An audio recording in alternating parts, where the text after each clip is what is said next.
joining us for the very first time. Hello, Dewey. How are you? I'm great. How are you? Hey, it's a It's pleasure a to be pleasure. here. Ariel, you're slow, but I'm happy to be here. I'm very slow. As I said to you on text, my man, I apologize. It's on me. This should have happened a long time ago, so that's my apology to you, publicly and Yes, sir. privately, but better late than never, my friend. And what a time. Had the grand arrivals today. Did you take part in that, or did I take you away from that? And if so, I Absolutely. apologize. Let me tell you, we just rushed here to get here for this interview. The Grand Arrivals is actually just ending, but I want to be on this show so bad. I left the thing early to get here.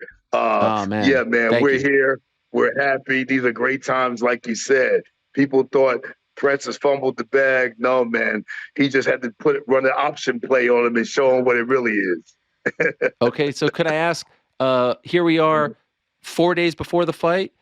Could you compare this point, 4 days before the fight, to 4 days before Tyson? The difference, the team, the confidence, Francis, how would you compare this experience, fight week kicking off, to what you guys experienced back in October of last year? Completely different because there was a lot of unknowing. His first fight, first 10-round fight, first fight out to have to go 10 rounds is a huge task. So there was some insecurities there. We were confident, but to truly know, no one did. We knew how great he looked in the gym and all of that, but to go 30 minutes against the best boxer in the game was a hard task.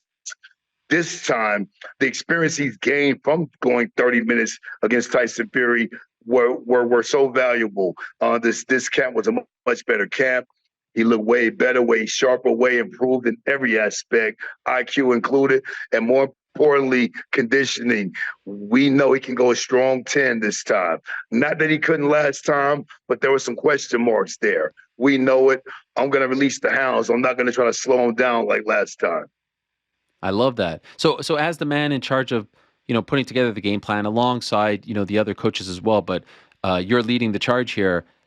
Which is a trickier puzzle to figure out, in your opinion? Tyson Fury or Anthony Joshua? Tyson Fury, 100%. But Really? just because he's trickier, yeah, 100%. Because Tyson Fury is way more dynamic. He's multidimensional. He has many styles he fights. So he's definitely trickier. But Ariel, don't confuse being tricky to being effective and being dangerous. Anthony Joshua for sure is a more dangerous opponent. Tyson Fury is a more trickier opponent. So we understand the danger of this fight, and Francis is ready for it. What makes Anthony Joshua so dangerous, in your opinion? Good old fashioned power, man. I knew Hmm. Tyson Fury could not hurt Francis with one punch. Tyson Fury is a multitude guy. Wears you down with pace, numbers, and some dirty boxing. He burns you out psychologically first, and then he just wears on you and breaks you down. Anthony Joshua actually has one punch knockout power as well. So the danger element is more intensified against Anthony Joshua. And we understand that. Francis to be sharp, he'll be smart, and most importantly, he'll be dominant. I was just running through his 2023 coming off, the loss to Usyk in August of 2022 and talking about that now he's working with Ben Davison. He seems to be reinvigorated. It's, people are saying it's the old AJ back. It's the AJ who fought Klitschko. It's like a reinvigorated, a refocused, all this stuff, AJ. Now, the level of competition, not exactly Tyson Fury-esque, but the win over Auto solid, especially considering Auto gave Tyson Fury some issues.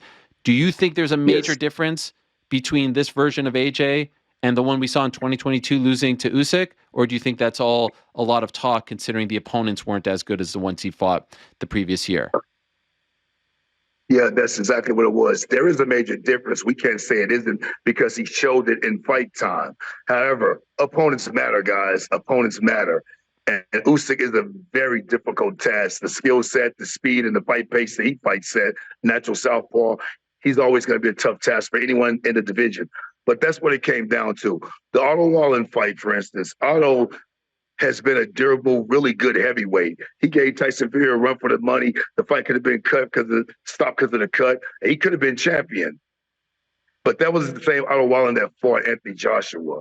It was a really subdued Otto Wallin, if you know what I mean. And there's a reason for that, Ariel. Anthony Joshua's sparring partner for a few camps. He fought him in the amateurs and lost to him in the amateurs. Ariel, if you and I fight 3 or 4 times and you beat me 3 or 4 times, and then you beat me up, well, they fought twice in the amateurs. He beat him there. And then you bring me to your camp and beat me up for 6, 7 weeks in 2 different camps. If we were to fight, you're probably going to win unless you make a mistake and I catch you early. So that was a really modified, a really subdued Wallen. So though Joshua looked good, I put an asterisk by that performance, his last performance. Okay. Who takes a punch better? Tyson Fury or Anthony Joshua? Whose chin is better? Tyson Fury, 100%. Tyson Fury may go down, but he gets up. He's been dropped in numerous fights, even multiple times, but he gets up and he still fights. We can't say the same for Joshua. So that's just basic mathematics. Arithmetic wise, you got to say Tyson Fury's definitely more durable, if not have the better chin. So that's one of the knocks on AJ, right? The Andy Ruiz fight, even Hellenius tagged him a little bit. Do you think that he is hittable, and do you think that his chin is one of his weaker spots? Well, in heavyweight division, especially with a guy like Francis punching, everyone's chin is formidable and could be, broken. So I'm not going to say he's chinny. It's just if he gets hit clean in the heavyweight division, a lot of guys will go down. I don't think he's necessarily chinny, but does he have the wherewithal, the intestinal fortitude to get up? He did against Klitschko, but that's a 40-year-old Klitschko.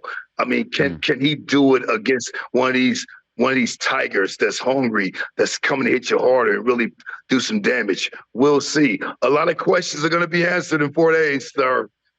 I can't media wait. Said, media said if Francis was a hope, Tyson didn't take him serious. People saying that Josh was chinny, etc. We'll see in 4 days. But I can tell you one thing. Francis is ready to go. He's ready to shock the world again. Lightning will strike twice. I love it. And actually, I was just about to ask you that question. A lot of the people in AJ's camp, the Eddie Hearns of the world, are saying, Tyson didn't take him seriously, but AJ's not going to make that mistake. He is going to take him seriously. We now have a bit of film to watch on him as a boxer. It's going to be completely different. Do you buy that stuff? Do you buy that Tyson didn't take him seriously? Absolutely not, man. Okay, tell me why. Absolutely not, because I'm a fighter, man. I fought boxing, kickboxing, MMA, all three professionally. When you have 10 rounds, you have 30 minutes to fight someone. It's impossible not to take them seriously. After the first round or two, you got to kick in your best version of yourself. And a champion like Tyson Fury definitely can kick that in. He had 30 minutes to show it, and he didn't. So he didn't take him lightly. The fight went the way it went. And it was just such a magnificent performance by Francis Ngannou, and such an unexpected performance. People took it that way. The media really discounted what Francis did that night. But it's okay. We'll show him in 4 days against Anthony Joshua. Could you take us inside Francis's mind leading up to this? And what I mean by that is the first time out, I felt like there wasn't a ton of pressure in the sense that not a lot of people were giving him a chance, so he could just go out there, be loose, and shock the world. Obviously, he believed in himself. You guys believed in him. But, it's a little different now because of what he did in October, and the stakes are higher because it's been said that if he wins this fight, he gets to fight for undisputed gold. How have you been able, and now he's become like this megastar, even bigger than before, where everyone wants to fight him and everyone's talking about him. How are you able to go back to the same Francis who it's like me against the world? Don't believe the hype. Don't listen to all the praise. Let's just go out there, do the job, and all the other stuff comes after. Do you know what I mean? Yeah, that's very easy, Errol. Not you, but a lot of the media already discounted what he did. They said it was a hoax. They said it was a lucky performance. They said Tyson Fury won anyway on his worst day. We're hearing that. We're hearing that. And that's all motivation. We're stacking it in the furnace, and we're turning that fire up real high and real strong. And Francis is going to show the world the monster that he is inside. If you're asking if he's complacent or satisfied with what he did against Tyson Fury, the answer is no. The goal is victory. The goal is to dominate even by more means this time. And that's exactly what I plan on him doing. And I know he plans on it as well. We're coming to fight, and we're coming to win. And To me, that means inside of 10 rounds. Can you give us some insight, like especially the first couple rounds? What do you want to see from Francis? What's important as far as setting the tone? Ariel, in a perfect world, Francis throws and there he goes. Yes.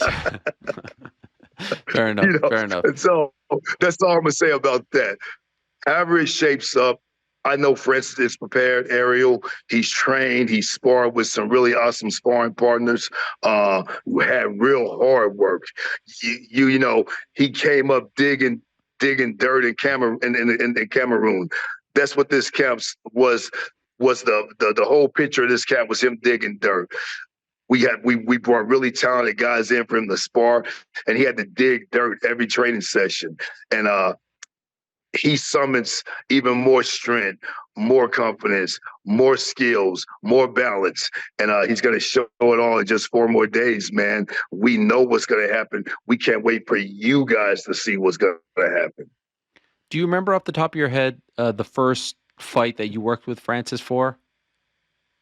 Absolutely. I'll never forget it. Francis came here. Crazy story. The 2 guys who are responsible for really saving UFC, Stephen Bunner, Forrest Griffin. I get a text message from Stephen Bunner, rest in peace, Stephen, 2 weeks before Francis came to the U.S.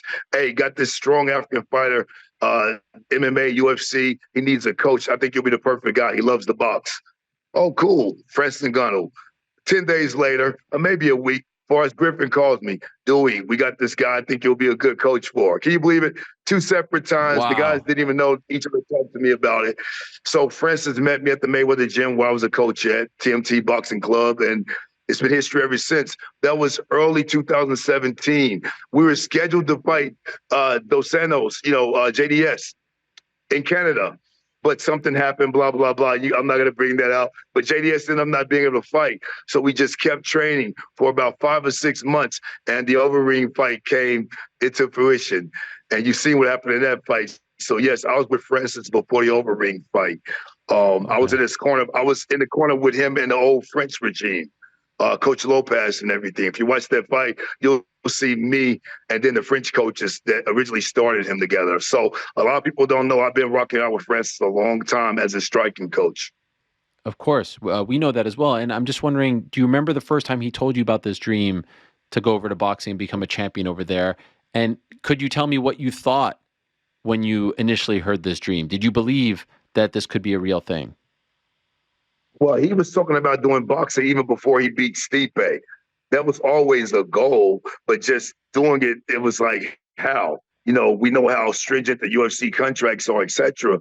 So he talked about it a long time. Once he became champion, when he stopped Stipe, then he really started talking about it. Like, before I retire, I want to box. And him and Tyson Fury were going back and forth on Twitter for years, man. They talk crap about each other and baited each other for several years. So when this happened, I wasn't surprised. The world was surprised. When he left UFC, I knew that he would end up boxing. And I knew it was going to be a big fight, nothing small for him. But he talked about this for years, and it finally happened, man. It's crazy the way he projected it into the universe, and somehow it came true when it was a very bleak projection at that. Yeah, like I was saying, exactly a year ago today, you would have believed the story would play out like this, like a Fury fight, an AJ fight. Come on, like this is crazy, well, right? A year ago, they were talking. He had offers to box, but nothing at this stage. And Francis wanted to fight the highest level, and yeah, it ended up happening. It's crazy, man. And think about this: it's been 5 months. He's about to fight 2 of the best 3 boxers in the world in the sport today in a 5-month period. We started out Riyadh October 28th of 2023. We're about to close out Riyadh March 8th of 2024. Lightning struck twice. That's awesome. I love it. And I did see him 2 weekends ago at the PFL event. Do you want him to, like, if he wins this fight, why would he ever go back to MMA? Given the notoriety, given the money, how do you feel about this? This is a hot debate in the sport. How do you feel about it? I do them both, man. A fight's a fight, a fight. Doesn't matter which one he wants to do. I would love to be a part of it. So if he does MMA, cool. If he does boxing, cool. But one thing I will say, Your Excellency, Turki Ali Sheikh said the winner of Joshua and Ngannou will face the winner of Fury and Usyk. So you already know it's got to be one more fight to fight for the unified belts, all four of the belts in heavyweight boxing is something that few guys do. So after he takes care of Joshua, I'm sure his next fight will be boxing to go for those undisputed titles and be the first man to be undisputed heavyweight champion and UFC champion. Then Crazy. no one could deny he's the baddest man ever on the planet. Not just the baddest man on the planet, but he'll be considered the baddest man ever on the planet. Did you see this young man, Renan Ferreira, who won the PFL fight against Ryan Bader that they're trying to book him against? Absolutely. Does that Been watching him a interest long you? Does time. that We does that follow each excite other you? on Instagram. He's a sweetheart of a guy. Okay. Any fight of Francis excites me. Any fight, especially a guy like him who loves to strike. The fights that he lost in PFL, the guy just took him down. So, of course, any fight excites. But right now, all I can say, that's kind of difficult to get excited about when you're fighting Tyson Fury and Anthony Joshua. Yeah.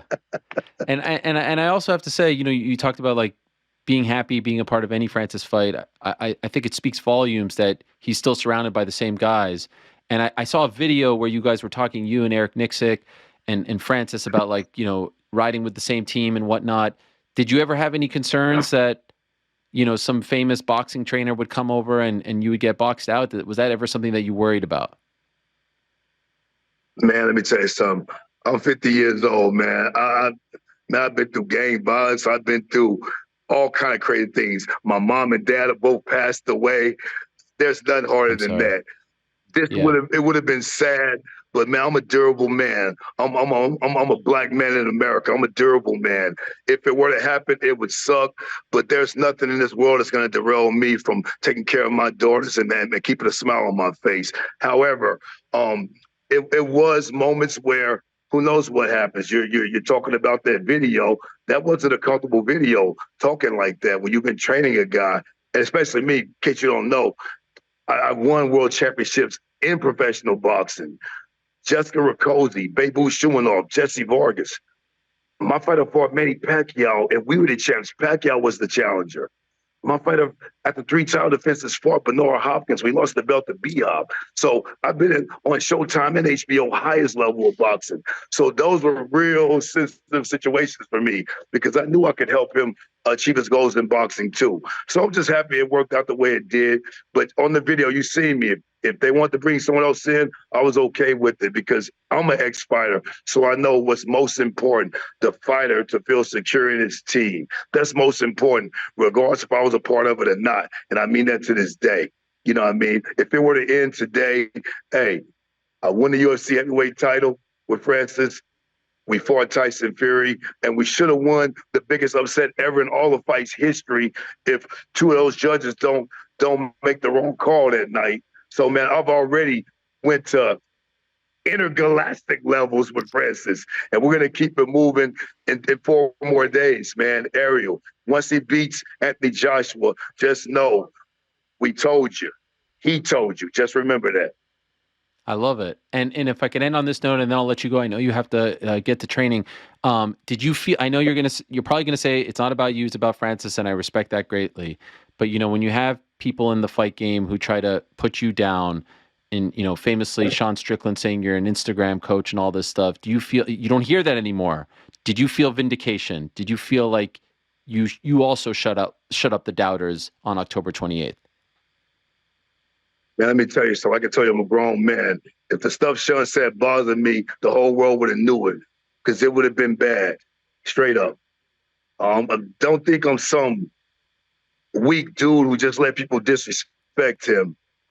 The reason why I didn't have any kind of reply or rebuttal is because I've been at Extreme Couture's training guys there for many years, man.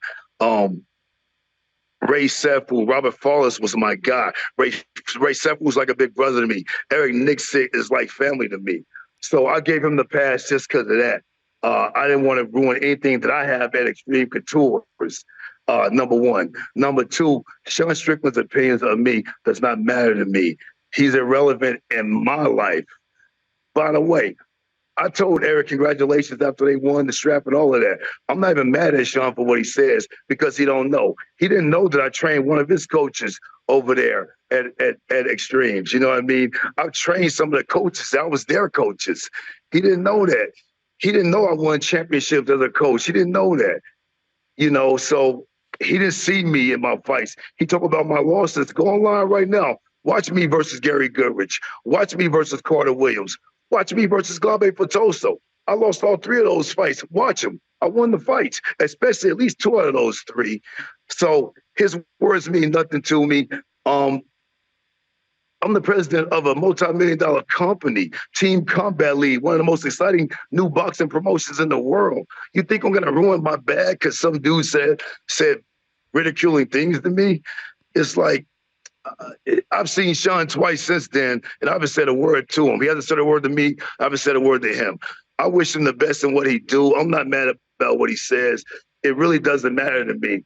The audacity of him saying those words were not cool to me. But at the end of the day, his opinion of me doesn't matter. What matters to me, like I tell everyone who knows me, Ariel, 3 things in this world matter to me. 3 things: my family, my fighters, and my friends. Anything else doesn't matter. And now, of course, the company I work for, you see the T-shirt, Team Combat League. That matters. Tell us what that is. For those that don't know. League, Ariel. Yeah. Yes. Team Combat League. The season starts. I'm the luckiest guy in the world. Francis fights March 8th. Team Combat League Season 2 starts March 28th.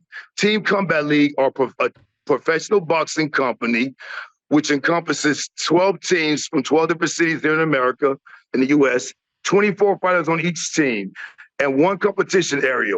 You're in New York versus Vegas, in a 24-round fight. Every single round are different matchups. Think about that. 24 rounds. Wow. Me and you fight 1 round. Then your producer and Francis fights 1 round. Imagine a 24-round boxing match. Every round is a new matchup. Our boxing format is the most exciting format in boxing ever. Team Combat League YouTube channel, teamcombatleague.com. I challenge anyone watching this interview, if you go to Team Combat League YouTube channel, we have an entire season of fights. Press on any fight, and it's going to be the most exciting fight you've seen. We went viral last year when Greg Hardy got knocked out by the LA boxer. That was Team Combat League. We had Michael Hunter fight for Team Combat League, the U.S. Olympian. It's an incredible company. We're in our 2nd year of existence. It starts March 28th. Team Combat League is action personified. If you want to see 24 rounds of championship round type action, that's our company, and I happen to be the president. Well, good luck with that. And first things first, good luck this Friday, Dewey. Pleasure to have you on. Tremendous first appearance. First of many, my man. Can't wait for Friday. Can't wait to see what you guys do. And thanks for making this happen. I know you had to move some mountains to make it happen. Really appreciate it.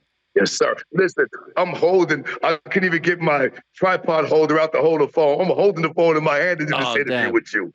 Last thing I'm going to say, the furious, ferocious, feisty fist of Francis finishes Joshua in 4 more days. Can't wait. Thank you, Dewey. Good luck. Thank you, my brother. Thank you. There he is, Coach Dewey Cooper, who will be by Francis's side on Friday. Very confident. What a voice. What a voice this man has. That is fun stuff. And check out his Combat League as well. Thanks for watching. We appreciate it very much. Hey, if you like this video, give us the old thumbs up. Subscribe as well. You could get many more of these videos on the channel, so please do that. We would love you forever if you did so.